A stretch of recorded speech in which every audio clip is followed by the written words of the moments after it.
Angoulême, capitale mondiale de la bande dessinée, est aussi connue pour ses studios d'animation et la création de dessins animés. Ce secteur emploie près de 1500 personnes, mais depuis quelques mois voit une partie de son activité diminuer. Décryptage avec Dorian Bercheny et Christophe Guinaud.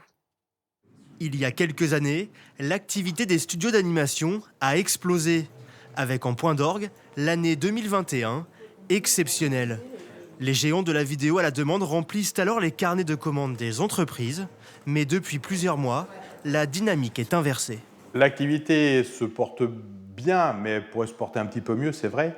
On a perdu quelques projets qui étaient portés par Amazon, Netflix, Disney+, qui sont très souvent pour des problématiques de cours de bourse. Aujourd'hui, ces grands groupes américains ont arrêté tout, mais en France et dans le monde, beaucoup de productions.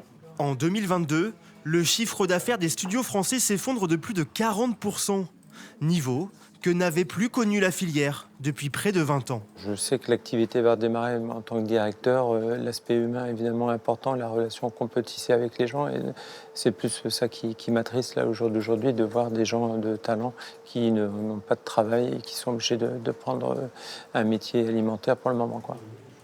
Ces chiffres arrivent aussi en trompe-l'œil. Si les studios ont moins de demandes de fabrication en tant qu'exécutants, les productions se portent bien. Des projets où tout est géré de A à Z. Dans cet autre studio angoumoisin, 75 personnes travaillent sur des dessins animés tels que les Schtroumpfs ou Belfort et Lupin.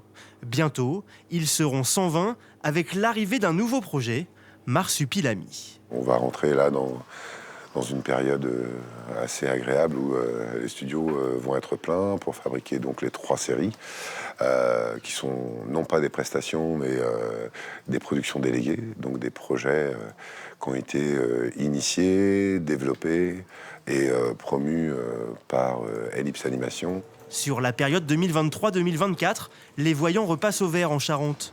Magélis devrait financer pour 40 millions d'euros de projets locaux, un record.